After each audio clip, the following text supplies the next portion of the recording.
Where, oh, where, oh, where, oh, where are my dogs at?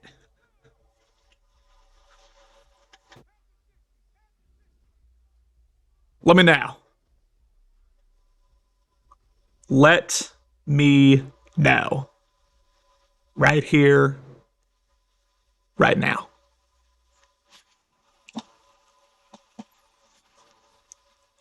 Did we just take an L to Morty? Yes. Yes.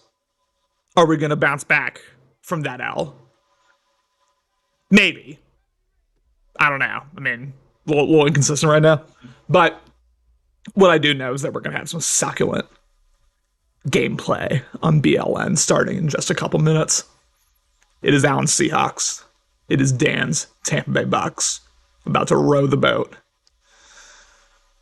Hopefully all the way to the promised land. I am not going to say another word. Not another word until I get someone in the chat. You can say anything you want. But I'm not saying anything until you do.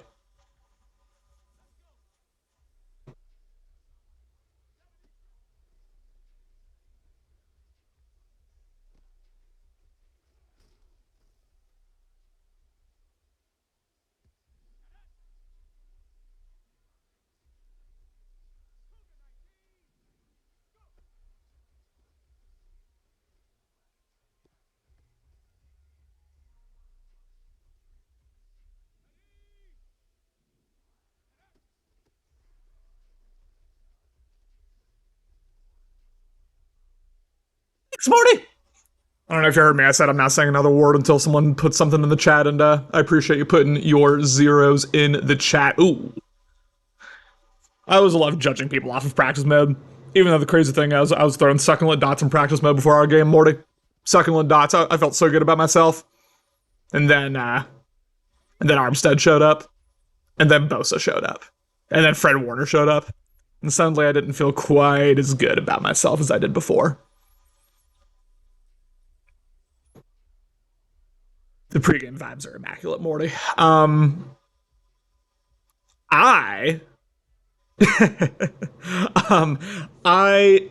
am really, I mean, I've said it in a few streams, at least two that I'm aware of. I think of all the matchups, really in either conference, going into these playoffs, this is the one where I really have no idea what's going to happen. Because I think these two users are very similar to each other, stylistically.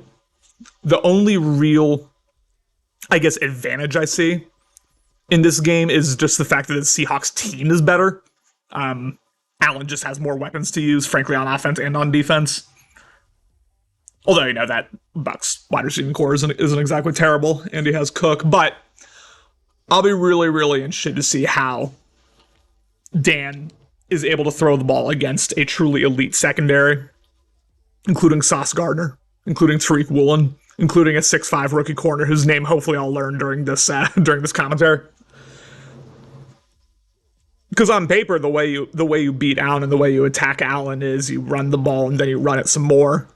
But I don't know if Dan, frankly, is going to have the patience to be able to do that all game, even if it is working, because we know he defines himself by the passing game. So I'll be really curious to see what he does.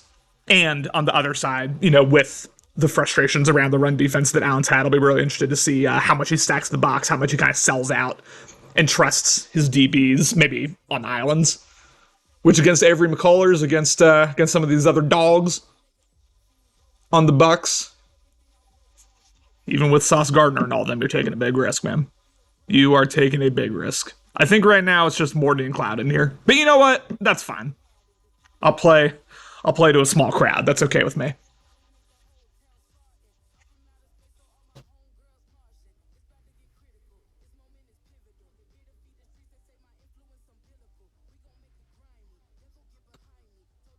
Curious about when all the other games are. I don't think we've had the actual game schedule things go up yet, because I don't really know why. Have we not fully updated Neon yet?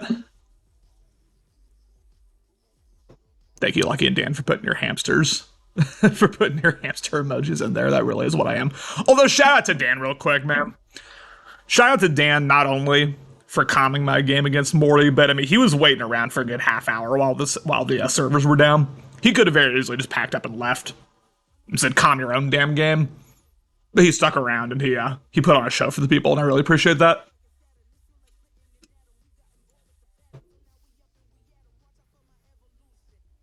Man, oh man.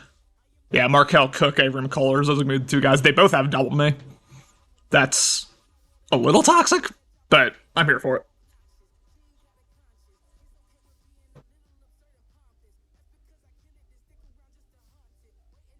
Old Carriage Road. Love the names. Mine's just my offensive playbook is put your fours and then the defenses in the chat. That's all I got. I'm not very creative.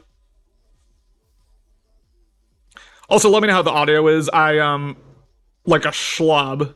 I don't have my headphones with me, so I'm just like I don't have any type of audio going in my ears. So if the game audio is too high, if the game audio is too low, let me know. But ladies and gentlemen, hello and welcome to Raymond James Stadium in Tampa for a succulent matchup between the 4 seed and the 5 seed. Like I said, it is Dan's Tampa Bay Bucks. It is Alan's Seattle Seahawks. I am joined by no one, damn it. I'm joined by my own damn self. It's solo commentary here in the booth, and I'm sure it won't be the last one either. And Royals will take the fair catch. Did not like the look at special teams, and we will now see Allen's Seattle Seahawks take the field. Like I said, this is when everything's clicking, when everything's flowing. This is as lethal of an offense as there is in the entire better league. The running game and the passing game both hit. We obviously normally associate Allen with those deep shots, with that deep passing game, but he's got a lot of threats to deal with. Zach Charbonnet takes out the middle, falls forward, nice animation, gain of 8 to start off the playoffs.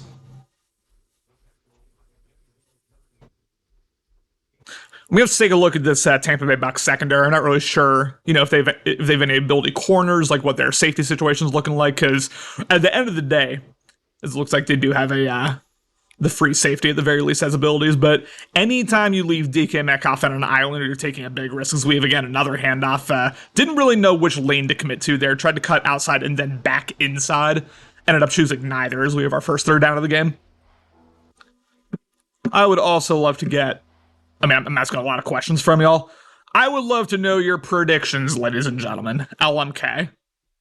Who takes this one?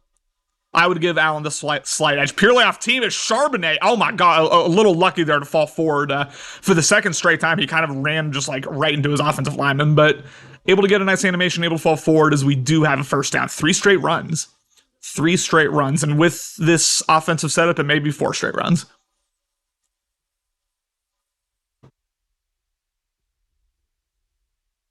Only one wide receiver on the field, a 3 tight end look as he will drop back, setting up for a screen potentially, as Justin Fields doesn't have a lot of room. Good usering, he's going to take a shot, he got there a little early. That's frustrating. That's frustrating if you're Dan, because he played that really well, but just got there a half second too early. And Carlton Davis, the DB, with the pass interference there on what honestly was really good coverage.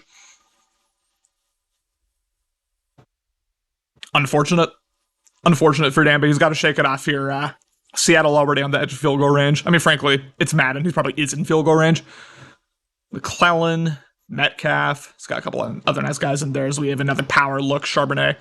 Again, he's falling forward pretty consistently. This is an undersized Tampa Bay Bucks defense in general. The front 7 doesn't have a ton of power behind it necessarily. It's more of a finesse game.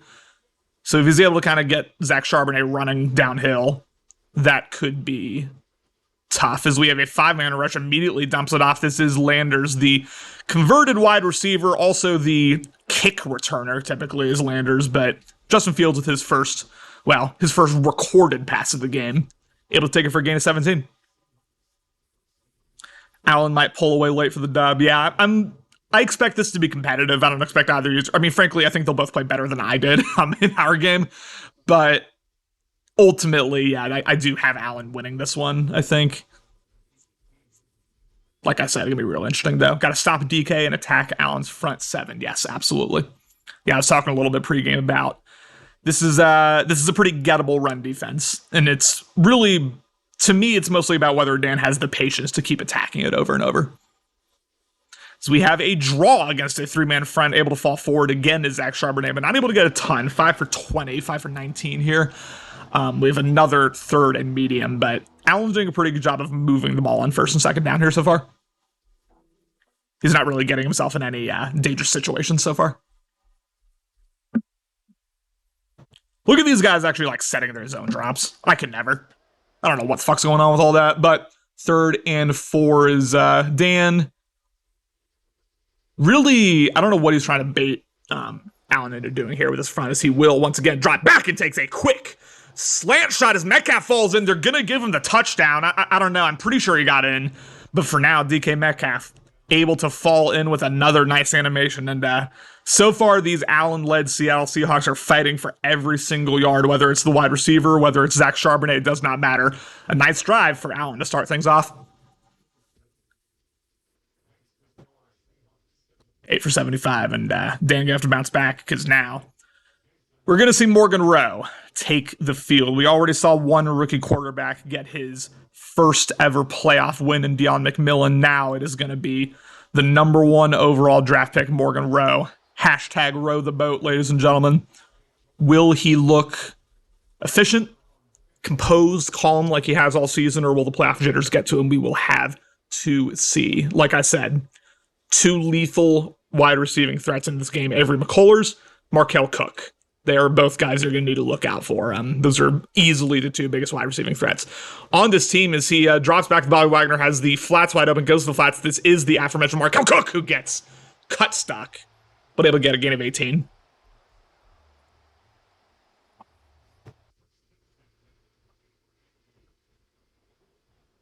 Got a few other guys in here. We got Hootie, we got Ben, as well as the aforementioned Morgan Cloud, as he will run it for the first time, although Bobby Wagner and the user there, number 39, able to get in. And that's going to be huge because you got to think with Allen's secondary. I mean, he's going to make plays in the passing game, whether it's, jumping a route that looks open, whether it's, just getting swats potentially in the intermediate passing game. You got to think he's going to be able to shut down this passing game decently well. It's just a matter of, like I said, can you kind of turn the narrative around here? Can you really clamp down on the running game? Because Jared Cook is no easy feat to stop. I think he is jukebox. Regardless, he's got some really nice abilities, and we'll see what he's able to do here. 2nd and 7, as we will have another handoff, the second straight handoff. Good juke as Allen dove, and oh my goodness, Cook able to fall forward for a gain of 9 on what looked like a dead play walking.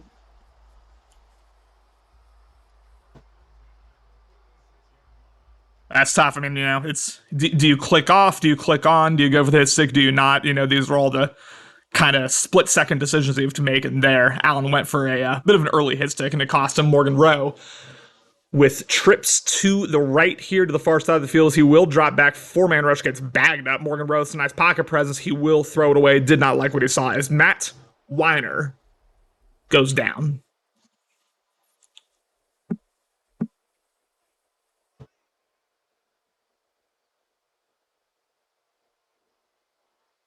So we've got 2 of the 3 NFC matchups that will have already happened by the time this game is over. The other one is Hero v. CMAS, which is one that Hero won 2 of them pretty convincingly. Only a 3-man rushes. Morgan Rowe is going to be forced to roll out. Does not see anything once again, and once again forced to throw it away, as we have now 3rd and long, 3rd and 10. Is this one of the rare situations where maybe because Dan has incredible pocket presence. He has for a few cycles now. But that's one of the rare ones where maybe he started drifting to the right a little too early, in my opinion.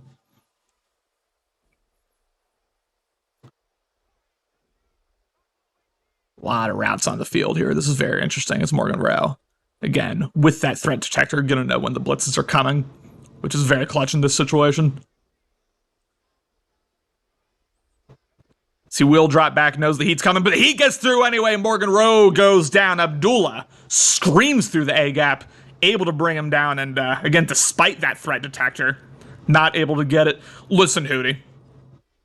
Listen, as far as Better League Network's concerned, his name's Weiner, okay? It's Weiner. I don't give a damn as Royals gets taken down, but I'm really surprised there, because I think we saw Cook go out on a route. I mean, Dan knew that was a 6-man rush. I'm very surprised he, didn't make more adjustments in terms of his blocking. Hand off to Zach Charbonnet once again. Charbonnet, for really the first time all game, actually gets taken down by the first tackler. Gets thrown down, as a matter of fact, for a gain of 1. And, Hootie, while you're here, I want to know. Rematch against Warren in the playoffs. What's our confidence level going into that game? I'm curious.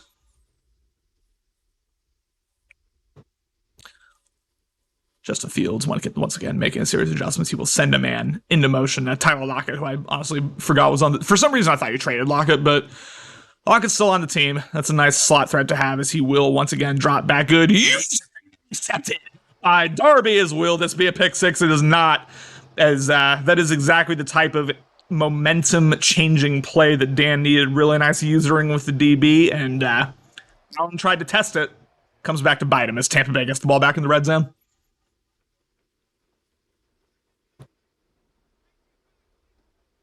He will drop back. Good play call, the slip screen, but the block. Oh my goodness, dude. Pancake City over there. I don't know if y'all saw that, as Cook almost jukes 2 men. Might able to do so. Still able to fall forward for a first down. The slip screens get a little wonky sometimes. There it hit, and I don't know who that lead blocker was, but my God, ladies and gentlemen, we saw some physicality there by the offensive line.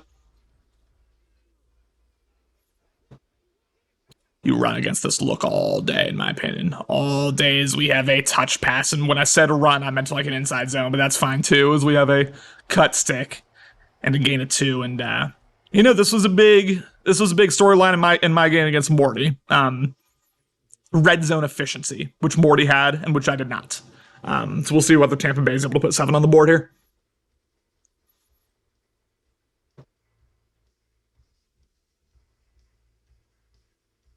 Boy, that that skull on the thing is scary, as we have a run and Cook with room and Wagner not able to catch him. Touchdown.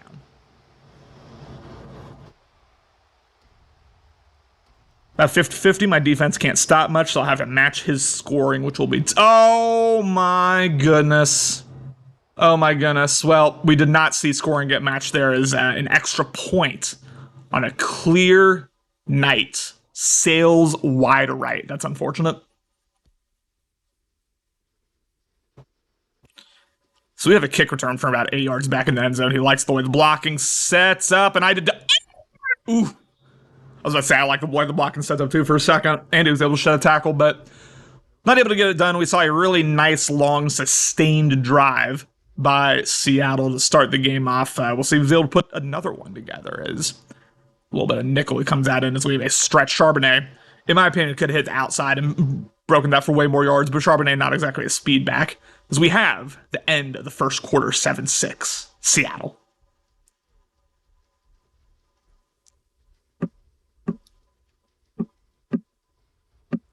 My Twitch app hates me. Okay, there we go. Yeah, it's pretty much Hootie and Morty that I'm talking to. But like I said, I'll play to an arena show. I'll play to a small club show. I do not care, ladies and gentlemen. It can be 1 viewer. It can be 100 viewers. I'm bringing that same energy regardless, as we have a shot to Noah Fant. And a quick first down, as we're going to see No Huddle. He likes the look coming out of his empty formation. Gotta be aware of the QB blast, the QB draw at all times. That is something that Allen absolutely loves to do out of these empty formations. And he took me to school a little bit, because I was like, aren't QB draws trash? And he said, no, not if you let the animation play out what you did here. But Justin Fields, not able to get much off it.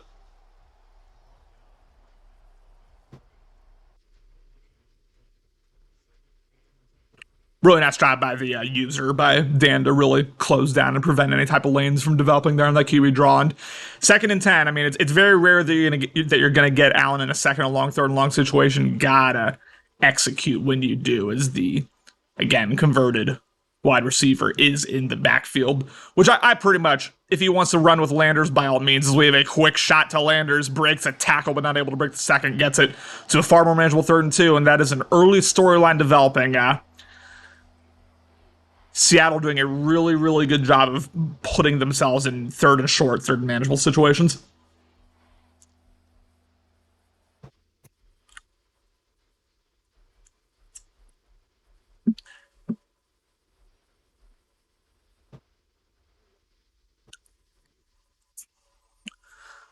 Third and 2, like I said, way off coverage over there, as we have an RPO, as DK Metcalf tries to break a tackle, unable to do so, but importantly enough, he will get the first down As again, we're seeing a relatively quiet game from DK Metcalf so far. Only two catches for 19 yards. Best believe we will see a one-on-one shot into the end zone at some point as we have an inside zone. As I was about to say, Landers is nothing nice. Lane recognition as Landers with one man to beat falls forward again, and this is a little bit of a surprise so far. The Seattle run offense outperforming the Bucs run offense, but the game's still early, ladies and gentlemen.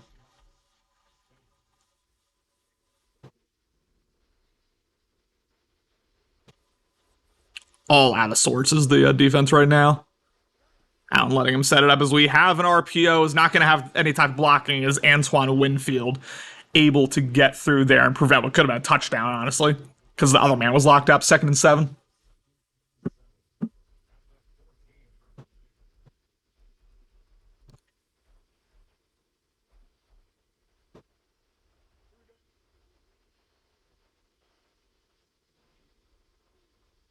This is a kind of a weak front to go against, as I might consider calling timeout here if I'm Dan. This is all fucked up as we have a read option. Justin Fields has room. Fields cuts up and takes a big hit, but able to hang on to it is Fields. And he, on those design QB runs, he not going to fumble very often, even if he does take those big hits. That is a dual threat quarterback, to say the least.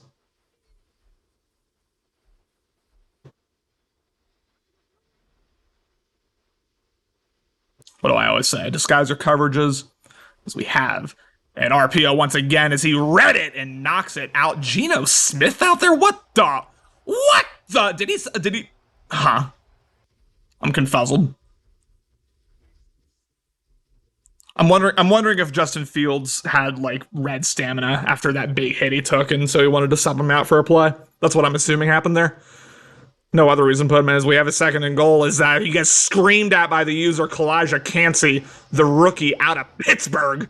People call him Aaron Donald 2.0. He's not that, ladies and gentlemen, but he's still a solid weapon to have. And that's how you make the most of getting stuck on the D line, right? I mean, he got caught making adjustments, but ended up working out for Dan as we have our first real 3rd and long of the game here. Gotta get a stop. Got to get a stop. Actual defensive adjustments. Wow. I don't even know what I'm looking at here, but he'll run the clock down. 3rd and goal as Justin Fields is going to take off, and you want to click off, and he does. Curse gets a big tackle to prevent what could have been a touchdown, and now we are going to see the field goal unit come out. Again, another long sustained drive for the Seahawks, but this time Tampa Bay able to clutch up when they need to.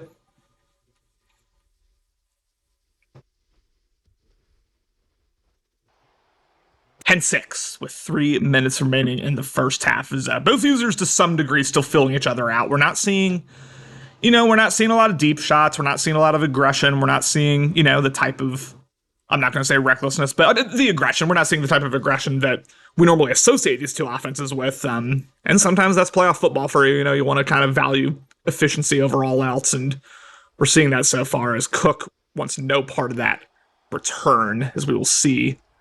For the 2nd time, Morgan Rowe and company take the field. And when I say 2nd, I mean 3rd time that Morgan Rowe and company take the field. As they potentially, I always talk about this, I always talk about having the possession advantage. Remember, y'all, Seattle did get the ball to start the game. If Tampa Bay can, run some clock here, get a touchdown, could find themselves in a really, really good position as pressing up like that. I don't care who it is. That's a risky decision as we have a shot to the exterior of Washington. Breaks a couple tackles, but that's actually going to cost Tampa Bay about 3 yards. So he got knocked back by 2 Seahawks. It was Darnell Washington. We're not going to say what college he came from. You can look it up if you really want to.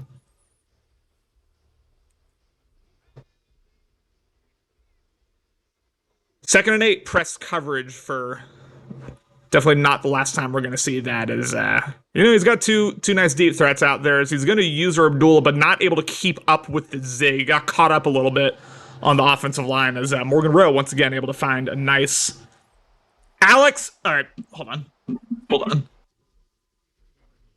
Can I ban? Okay. I can block Alex. I'm not going to do that. I'm actually not signed up on the BLN. I want you to know, Alex, I so considered banning you from BLN chat for that. I so considered it, but fortunately, I'm signed on to my personal account, so you don't have to deal with that, as Cook has all sorts of room. Cook makes a man miss and falls forward as we have the 2-minute warning. It feels like we've barely seen this Bucs offense, but they've been pretty efficient when they have had it. 10-6 Seattle, like I said.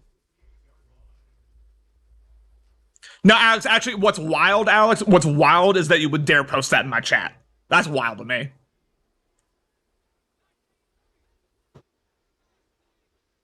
We have a very interesting concept here. 3-man rushes. He steps up. Morgan Rowe gets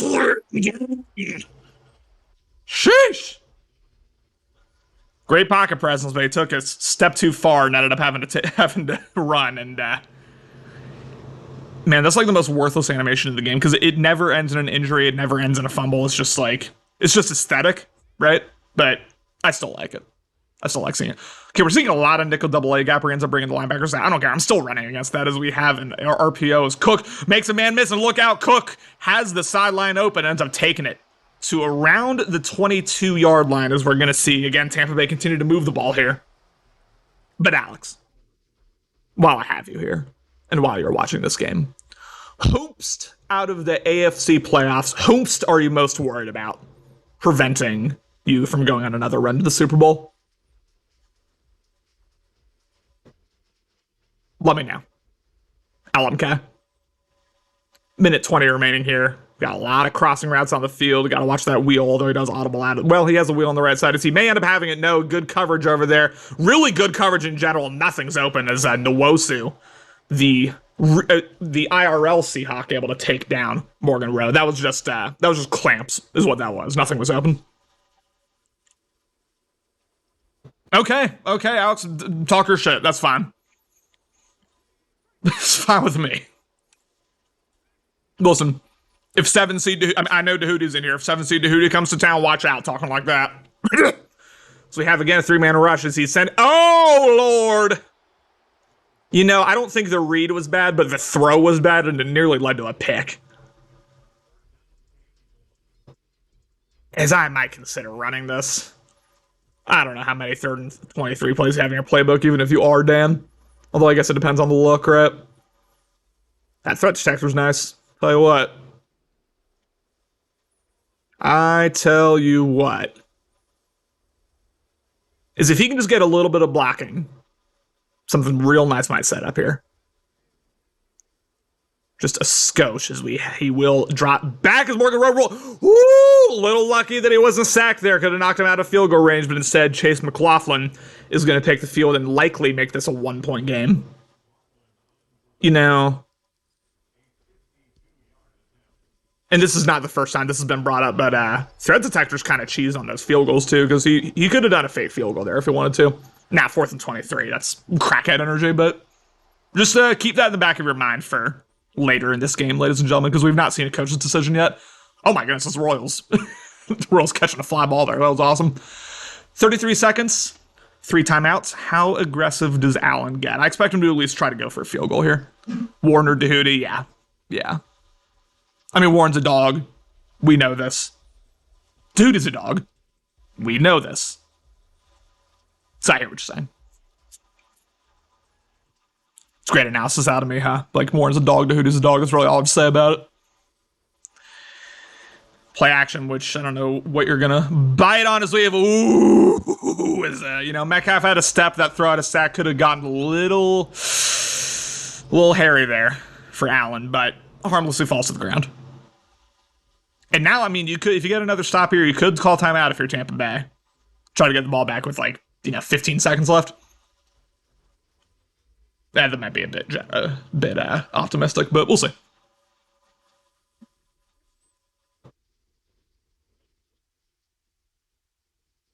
Justin Fields once again making a series of adjustments, knowing that Justin Fields obviously has that dual threat capability is why he is setting that spy, I think, very smartly. My opinion is Fields goes down. Kalijah Kancey making an impact again, as we are going to see, like I said, that first timeout from Tampa Bay, trying to get the ball back here with a little bit of time. I mean, I was a four-man rush and the interior offensive line just freaked out. I don't know if it was because of the spy, but my goodness.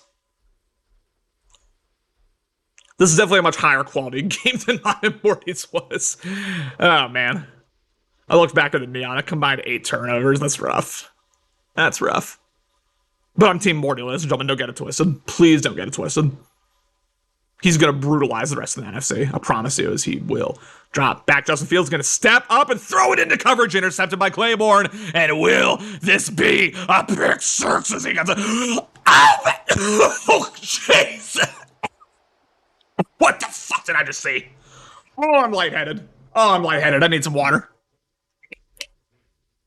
Ooh.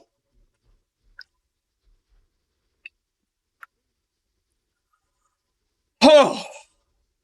Oh, I've got the vapors. I've got the vapors, ladies and gentlemen. He will drop back once again and takes an intermediate shot to Tyler Lockett. Now he might be looking at field goal range here potentially. Still needs about 10 more yards. But oh my Lord Jesus.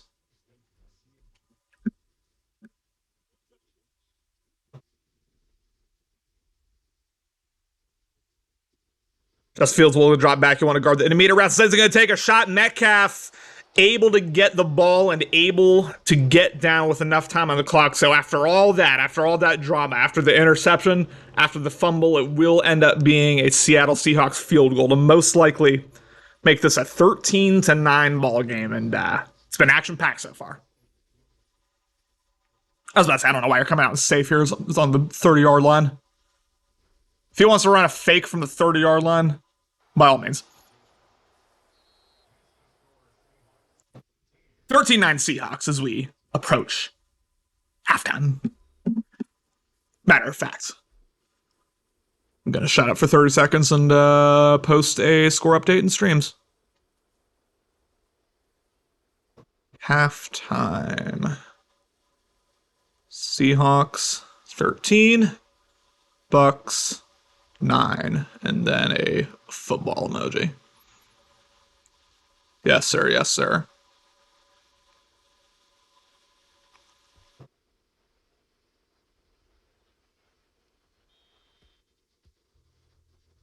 Thank you, Morty, for putting your threes in the chat. Is now again, I mean, it feels like, both offenses have played too well for it to only be a 13-9 ball game. But at the same time, we have seen a couple turnovers, a couple game-changing defensive plays as well.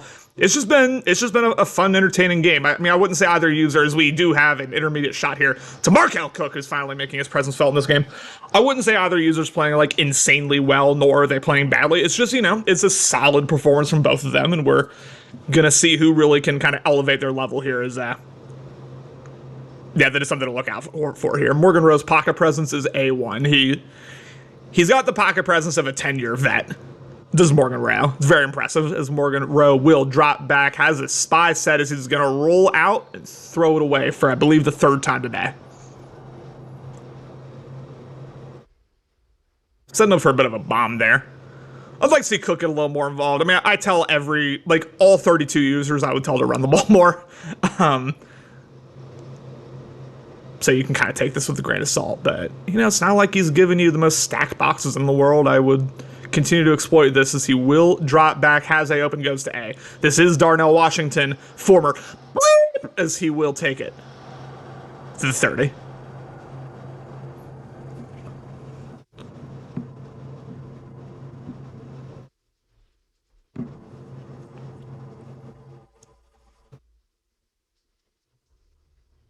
And when I said the 30, I meant the 40. First and 10 once again, man, continuing to sling the rockers. He gets stuck on the D line. His Y's going to come open and says he's going to take a shot to McCuller. Woo! Nearly intercepted. He got the underneath positioning and dropped the pick. What if I just sang an entire commentary? Like I do normal commentary, but I just sing it the whole time. I'm not doing that for playoff game. I'm not disrespecting the two users like that, but for just some random regular season game, I'll do it. I will do it. See, audibles into pistol, as we're seeing again, a lot of A lot of press coverage here as we have a dive out of pistol, a couple of pancakes, but it doesn't amount to much. Only a 2-yard gain as now we have a 3rd and 8. And this might be a situation like it might be coach's decision time if you get stopped here because he's just outside of field goal range. This is kind of no man's land here. I expect to see some aggression out of Dan. Excuse me. This might be 4-down territory.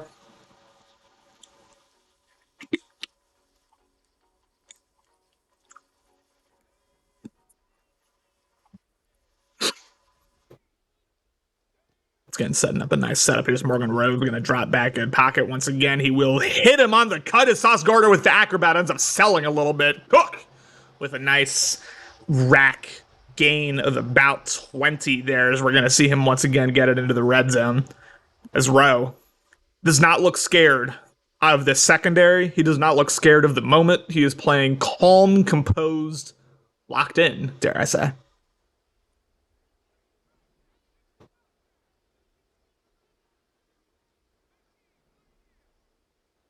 This is a lot of press coverage as we have a 6-man rush get bagged up as he's going to have RB wide open touchdown.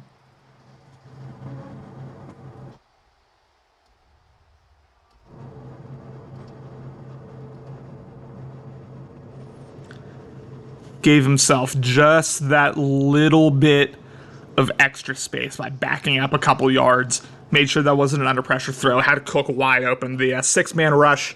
They've gotten through every other time that Allen's tried to send them. Did not get through theirs. We are, for the first time in this game, going to see the Tampa Bay Bucks take the lead as Royal takes it to about the 19-yard line. Got to respond here if you're Seattle.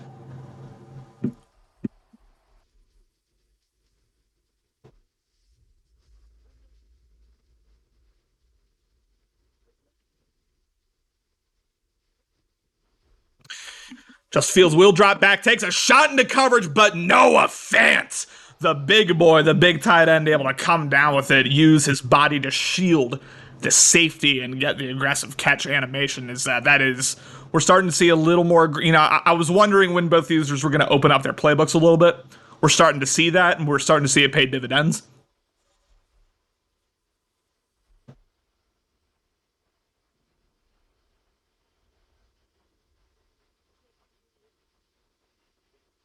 We have what could potentially be a touch pass. It is a touch pass. Royals. Good using there by Dan. Got his guy in the right position, clicked off, let him make the play on his own. That's textbook for how you stop the touch pass right there. And Morty, you're going to have to educate the people if you're still here. You're going to have to educate the people on how to stop my end around play because I swear every time I run it against you, you just perfectly play it. And it makes me sad as Metcalf has room up the sideline, will not get the touchdown, but will get a big gain off the RPO, and that's something you just got to look out for at all times. Metcalf, he's not just a deep threat. You give him the ball in space, just let him run. He's tough to bring down.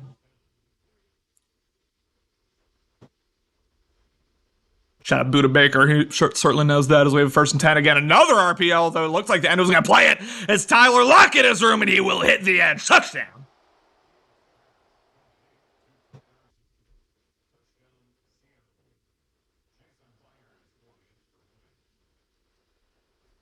That's facts, Morty. All 31 other teams, just get yourself a Fred Warner, and boom, you stop the end around.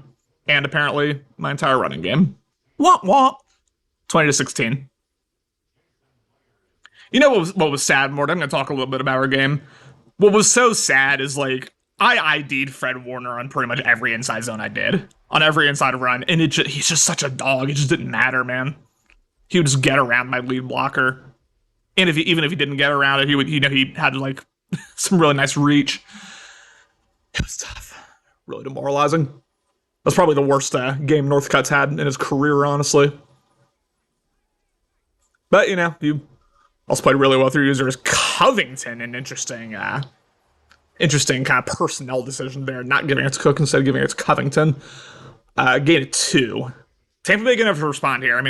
Both users have elevated their game, it's safe to say, in the second half. It's just a matter of who's going to blink first, who's going to make that first mistake. So we have another inside zone. This time Cook able to hit the edge, not able to do a ton. And you got to be a little disappointed if you're Tampa Bay with the lack of productivity so far in the rushing game. He's had one chunk run with Cook.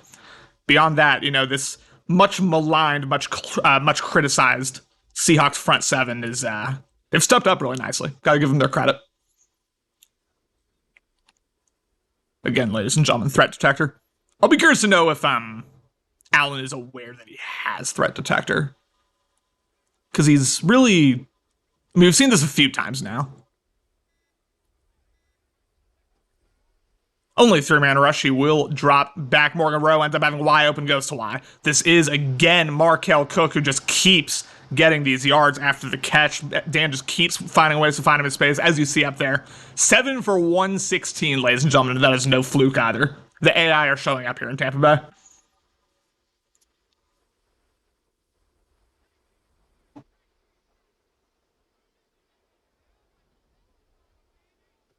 First 10 RPOs. Cook this time has room. Watch out. Cook jukes a man and falls forward to the 30-yard line, excuse me.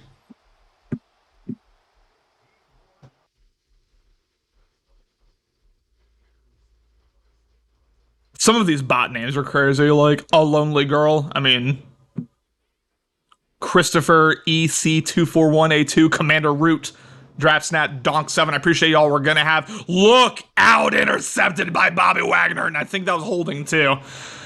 No, ladies and gentlemen, no, it was legal contact. I am shooketh. Also, I didn't really watch that play, so it could have been a legal contact. I don't know.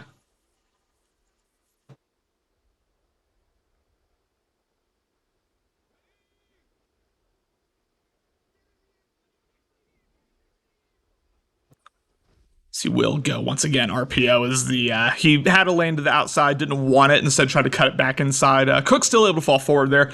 We're starting to see Dan get the type of animations that Allen was getting in the first quarter-ish, in terms of like it seems like he's just falling forward on every play, which is a little disheartening if you're Allen, but at the same time, maybe gotta click on and launch some hit sticks. That's what it is we have a slip screen. It looked like Allen recognized it, but then it stopped. Is Cook jukes and man gets out of bounds, and that is one of the better pass rushers on this team, Uchenna Nwosu, going down with an injury. Let's hope it's not serious.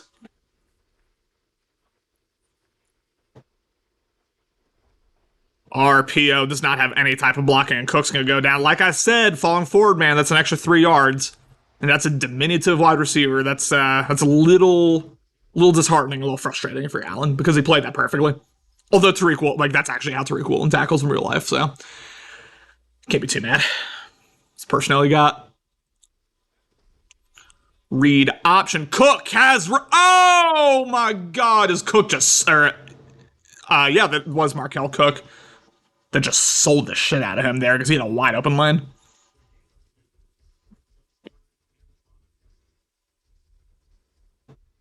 Also, I think I just realized I've been calling him Jared Cook this whole game. It's James Cook. not Jared Cook. Jesus Christ. It's not even an AI player. I misidentified him. I am sick as we are approaching the end of the third quarter. He's going to run it on 3rd and 6. And oh, Lord, does the D line and the front 7 get through? I mean, Tampa Bay is going to have to kick a field goal from back here. I think that was him playing for 4-down territory, but not after that play. You gotta take your 3, make it a 1-point game. Field goal is up, and field goal will be good. And ladies and gentlemen, put your force in the chat.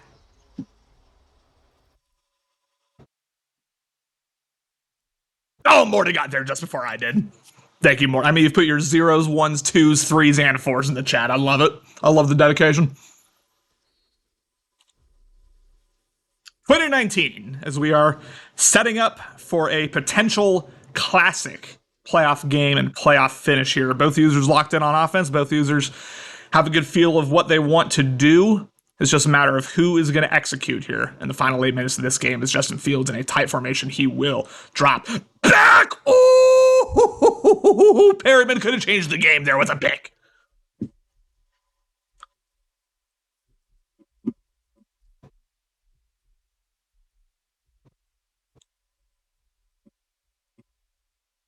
My goodness, ladies and gentlemen. 2019 is we're going to have a draw here on 2nd and 10. Good play call. Kalijah Cansey almost able to disrupt it, but still Zach Charbonnet, who does not have that many touches after an effective first drive, able to go 3rd and 1. As, yeah, you got to stop the run however you can here.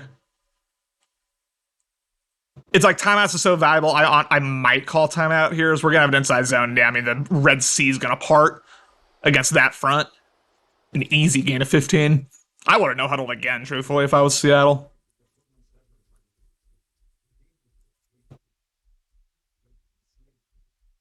Although I will say only if you have conservative ball carrying on, because otherwise you're probably too much of a risk for a fumble. 2019, like I said, Seattle's starting to put a nice draft together here. We'll see if it continues. We have I don't know what that's called technically. A QB run, that's what it's called. And Justin Fields, who normally is good to break one once a game, not able to do so far. 4 for only 18.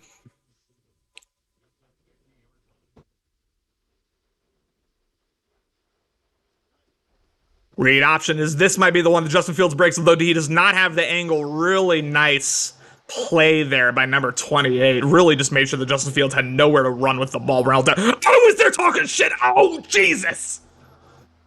I mean, Justin Fields just shoved the defender with all his might. I mean, that's starting to brawl. That's starting to something. Not mad though. 3rd and 6. As both guys really crashing in with their safeties as he will drop back. Oh my God, that's like the one inaccurate pass we've seen all game, and it comes on a highly important 3rd and 6, and it's a drag route. Come on, baby. And do you go for this? He is going to, which and I think I like this. I think I like this decision. Because honestly, even if you get stopped, you'd almost rather Dan be in this position just so you can get the ball back with some time instead of like letting him drive the length of the field. Justin Fields is going to drop back. Manda. What the fuck is Justin Fields doing? Starting to look like IRL Justin Fields a little bit, ladies and gentlemen, as Tampa Bay, not due to much of anything they did, but they did get the defensive stop that they so desperately were looking for. And now 1 point game. Tampa Bay gonna try to run some clock. Gonna try, obviously, to take the lead. I'm not breaking news when I say that.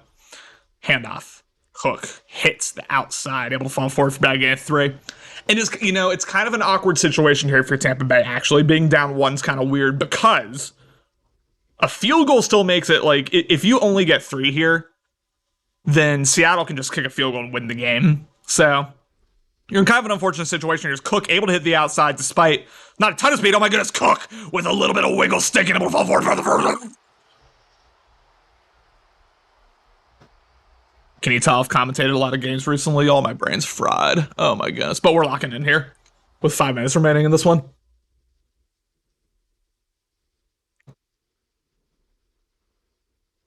That was a really nice run by Cook there. As Morgan Rose going to drop it, immediately dump it down to Cook. Cook gets decleated by Tariq Woolen, something you don't normally see, but he does get out of bounds. 2nd and 3, and like I said, a field goal here just puts you in a really awkward position if you're Tampa Bay. So the goal is 8. The goal is 8 points here, most certainly. And I think Dan knows that.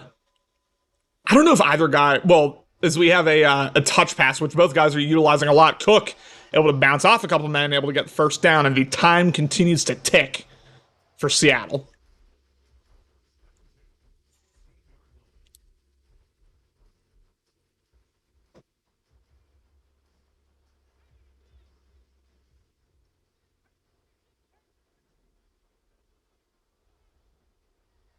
.420 remaining as Morgan Rose going to drop back good pocket once again. He's going to immediately hit the flats as Cook not able to do a ton there. Nice cut stick by Seattle.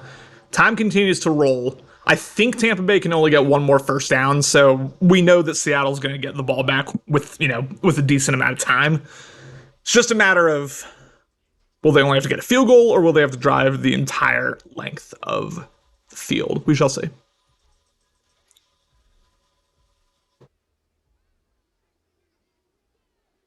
A lot of crossers on the field, a lot of And crossers and drags. That's the story of this one. Is again only three-man rushes. Morgan Rowe with some good pocket. Although the block shed comes in as Mark Peters, who I believe is a offensive lineman, he does go down. Only three-man rush, but the single blocked edge over there was able to get in pretty quickly. And I honestly, ladies and gentlemen, I wouldn't be shocked if this ends up being like 4th and 2, 4th and 3. I would not be surprised if Dan goes for it. Because I think he'd be really uncomfortable only being up 2. But we shall see. 3rd and 10, like I said, 3:42 remaining. Has that threat detector. See, Will drop back, immediately goes to the wheel, does Bishop, falls forward, 4th and 3, and now will Dan prove me right? Yes, he does, ladies and gentlemen. See, I know my Dan right now in psychology. He does not want to be up 2 here. He's going to either get this first down, get this touchdown, or at the very least give himself some time to get a stop, try to get the ball back. Story of this game, Justin, both users honestly playing pretty well. We've seen a couple picks, a couple bad throws from Justin Fields, and we've seen Dan also settle for a lot of field goals in situations where I don't think he really wanted to. But I will continue elaborating after this play, because this is the biggest play of the game, 4th and 3. As we will drop back. The zig is not open. Takes a shot. Oh, intercepted by Abdullah as he gets tackled in the end zone. Right guard Peters goes down with a broken finger. As that is backbreaking. Potentially backbreaking for Tampa Bay. Yeah, it's been, they both really felt each other out in the first half. It was a very conservative approach by both of them to offense. Second half, they both started taking their shots. We saw, so on 3rd down and 4th down, we saw Justin Fields miss like a wide open drag route as we have a wide open RPO. DK Metcalf stays in bounds and gets the first down. And now you can only really give up one more first down here for Tampa Bay. If he doesn't, the game's over. And DK Metcalf's doing his best to start. Why are you pointing at the scoreboard? You're down. I hate this game sometimes.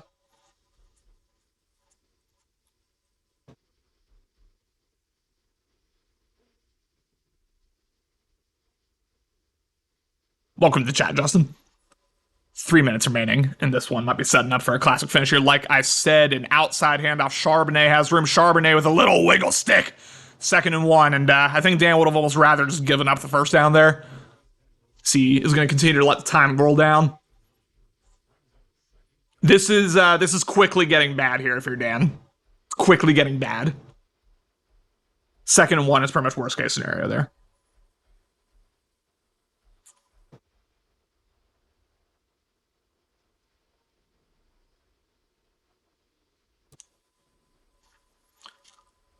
Really stacking the box here. Almost daring him to pass the ball. Which you might as well at this point, especially with a couple inaccurate Justin Fields passes. We have a handoff to Charbonnet with not a lot of room. Charbonnet fights a man off him and gets the first down. The UCLA Bruin showing a lot of heart here. Hasn't gotten a lot of touches since the first quarter, but when he does, he's falling forward. Disley, I don't know what Disley's doing. I don't know what you contributed to that play to act like that, but 2-minute warning in Tampa Bay has got to start burning timeouts.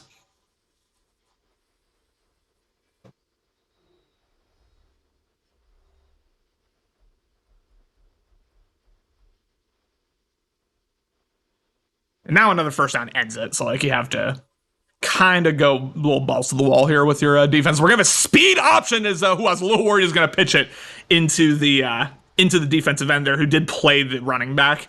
But Justin Fields able to cut up, get a gain of 3, as that is the first time out for Tampa Bay.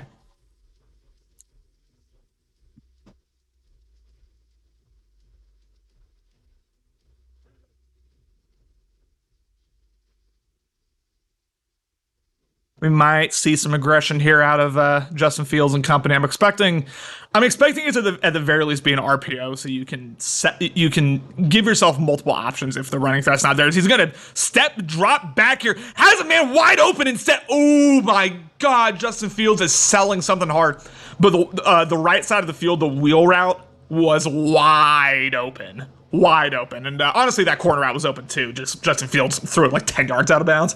And I know what question I'm going to ask Alan after the game, because Justin Fields is, he might not have the clutch gene. Third and 7, coming up in dollar. This is risky. This is a risky defensive front. I don't know if I like this. Can't call time. We'll see. With 53 remaining, this is the game here as he will drop back. I don't see anyone. Oh, Justin Fields sucks, dude. Justin Fields is the worst quarterback I've ever seen. Oh my God. I mean, you can't go for this with what Justin Fields has shown you the last four. Wow. I mean, by all rights, Allen should have sealed the game away by now. But when I tell y'all, Justin Fields has missed the last 4 throws he's thrown, all of which were wide open, all of which would have been first downs. Christ, dude. And now, we were talking about uncomfortable positions earlier. Now Seattle's in an uncomfortable position. Only up by 1. Field goal wins the game, and you gotta know that Dan knows how to make those nice kicks. So it's really just a matter of keeping him out of field goal range here, trying to force a turnover, do something. I might clip all the field misses first and 10 as he will drop back, has the flats wide open, goes to the flats. This is James Cook once again, tries to break a couple tackles, unable to do so. The clock is going to continue to run, not going no huddle. He knows he has time. Okay. I mean, enough with these animations here. They're not going to talk shit like that at this point in the game. Like, it's not just trying to get back to the line. But enough about the animations, ladies and gentlemen. Let's see what Morgan Rowe can do in his first career playoff start. Does he have that dog in him? Ladies and gentlemen? We'll find out right here, right now, as he drops back. 4-man rush. Good pocket as he will drop back as he hits McCullers, who has been underutilized in this game, but hits him in the biggest way possible. 1st and 10, and as we might see, we're going to see conservative turned on. This is a situation we might see 3 runs, and we might see the field goal unit come out of the field. At the very least, some RPOs is we have that type of RPO. Good blocking out the outside as Cook is able to fall forward, get the first down, and now it's all about field positioning, and it is all about a potential game-winning field goal. We already saw a game-winning field goal in the last playoff game between Morty and myself. Will we see a second one here? Now, unlike Morty, Dan's actually going to get iced here, I believe, because Morty had a clutch kicker on his, so there was no ice. But we'll see probably the first ice kick.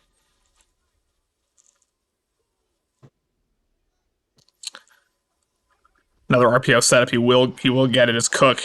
Good diving tackle there by Gardner to prevent him from getting potentially 5 or more yards. But that is it, ladies and gentlemen. We're going to see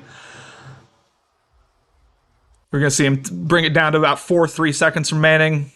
Call that final timeout, and ladies and gentlemen, field goal unit's going to come out the field. It's going to be a nice kick. Will the Tampa Bay Bucks secure the playoff victory, or will the special teams sell, and will Allen make his way out of this game with the dub? I need complete silence out of y'all.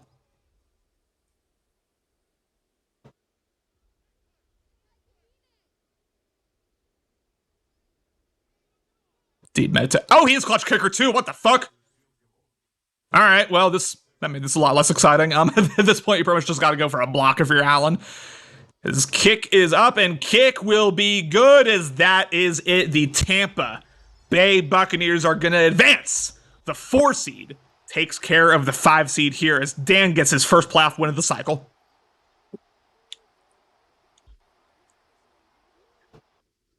Action-packed game, ladies and gentlemen, action-packed game. It was back and forth the whole way. We saw Justin Fields just sell something fierce those last couple drives, and Morgan Rowe, the rookie, in his debut playoff start, able to get it done. I'm going to go to the Discord now as Dan Raynone, the winner of this game, is already in here. So, Dan, I'm going to let you take the floor.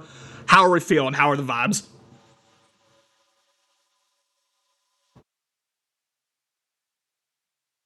I cannot hear you. I don't know if...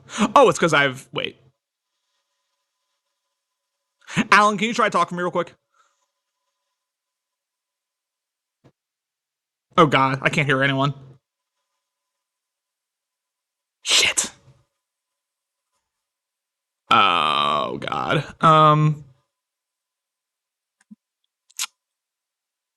Output device speakers.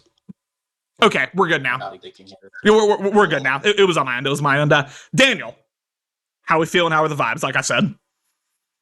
Oh, good game to Allen. I mean, I thought that was a battle. That was like literally so sweaty, and um, I mean, he got hoed with these Justin Fields throws. Yeah, hoed with the Justin Fields throws, and I know he was going to go for it if he was within the rules. He already used his CD, so he had to punt it back, and I just knew I had clutch field goal, clutch kicker, so I was never going to get iced.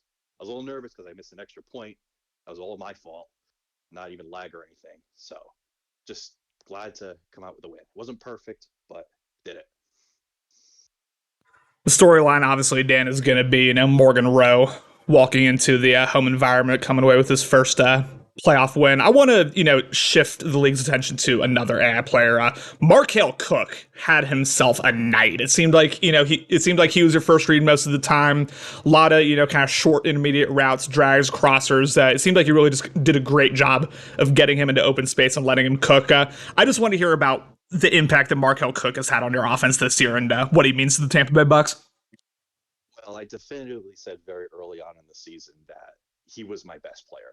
Like on the whole team, I think he's my best player, and he really showed out. He didn't. He doesn't get the most stat. He didn't get the most statistics, best statistics in the regular season, but I know he's so dependable, and I know he's going to be great when he gets Slot-O-Matic eventually, and he becomes a 90 whatever overall.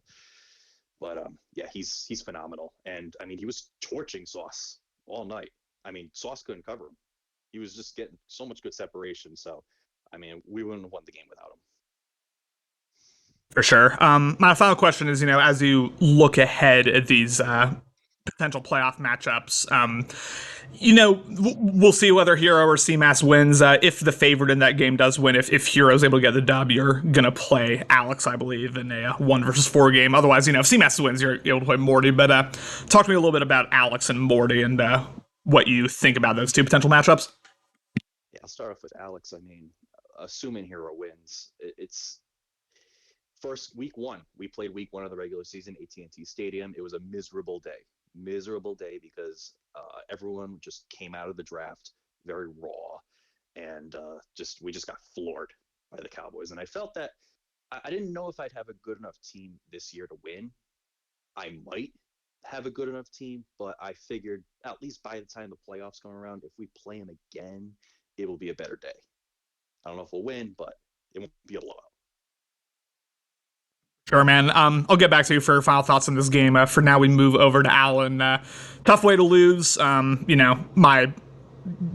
think you know what my question is going to be, once we get to him. But for now, just give me your thoughts on the game. That was a good game. I got in my head a little too much. I tried to do outside of the norm for me and tried to start the game off running a lot.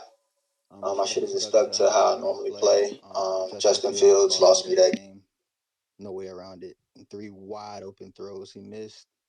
A lot of the catches, I don't know if you saw this, Dan, but your receiver, Sauce, was getting bumped every time, and he was getting like 10 yards separation when I did man. So that's why it seemed like he was so open because he was getting bumped. Yeah, a lot of diggy stuff for sure. But no, I can't even be upset. I mean, it's out of my control. I made the right adjustment at the right time, and I missed 3 wide open straight passes.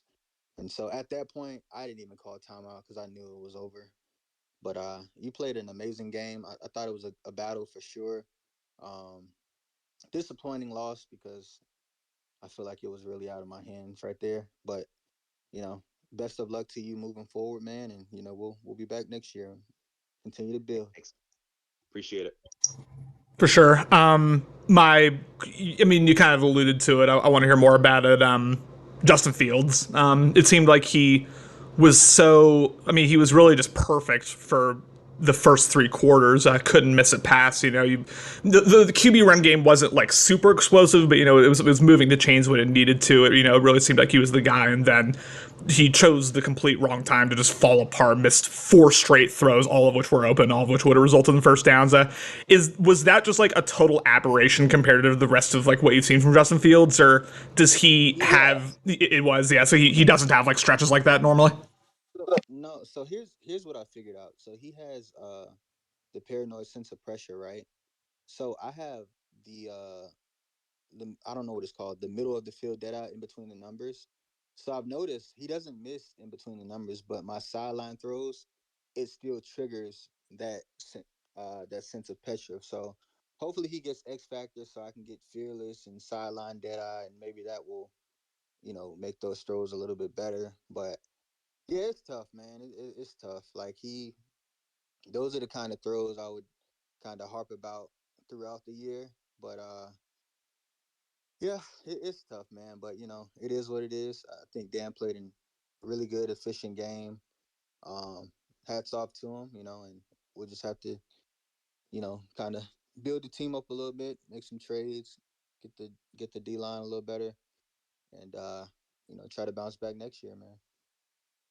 My final question for you is I was really interested in kind of your defensive alignment throughout the game. It seemed like, especially as the game went on, and the third and fourth quarter, like you really stacked the box super aggressively and really played a lot of press coverage. And it at times burned you, but also at times you were able to really get to Morgan Rowe and like force him under duress either to take a sack or throw it away when he didn't want to. Was that something you picked up on as the game went on, or did you come into the game, I should say, with like a aggressive mindset of I'm going to stack the box, I'm not going to let them run on me, and we're just going to, kind of put my superstar DBs on an island and let the chips fall where they may? Yeah, well, typically I normally blitz a little more. I didn't because I figured my corners could kind of at least contain his receivers, but he was running a lot of tight and things like that, and so what I've learned a lesson out of this game is I'm not pressing tight anymore because Sauce, he would have a guy just completely locked up, and then he'll get bumped, and then it's 10 yard separation, a 40-yard pass, and so yeah, it was a little frustrating. But it is what it is. We're gonna continue to build and get better, and just kind of get the D line in a place where I want it, where I don't have to put that much attention to it. And um, yeah, man. I mean, ultimately, I think it was a really good competitive game. Really disappointed in Fields' throws, but it happens, man. Definitely, I think we've all been there at some point in our CFM careers. Like your QB just can't make those passes, and it's so frustrating. Dan, I move back to you. Congrats once again. Your first playoff win of the cycle. What are your final thoughts on the game, and then looking ahead and moving forward? Yeah. I just want to say big picture. I don't know if who knows if I'll be on here again, but thank you everyone, because without you guys, I would not be playing. Don't forget that. So I'm just grateful to even competing because it's fun. It's fun. And yeah, I'm just excited. We'll see how it goes. I'm excited. I love my team. Morgan Rowe's really good. Markale Cook's really good. It's gonna be fun down the road, whoever I play, and just glad to be in the mix again. I mean, it's my first playoff win in 2 cycles, so I'm just grateful. All right, Dan, guaranteeing a Super Bowl victory. That's not the route I would have gone, but I respect that out of him. Thank you both so much for joining me in the booth here right after the game. Appreciate y'all, and I appreciate everyone tuning in. The viewership honestly wasn't super high, but we did have a couple guys in here. We had Hootie, Little Alex, Morty, Justin coming into the end. I think at one point Warren was watching as well. So thank you all so much, and I'm sure we'll get the rest of the game scheduled and calmed at some point. I mean, my availability tomorrow is it's shaky. I'll be honest with y'all. So we might need to get some other non-hamsters to commentate. But I appreciate you all, and thank you for.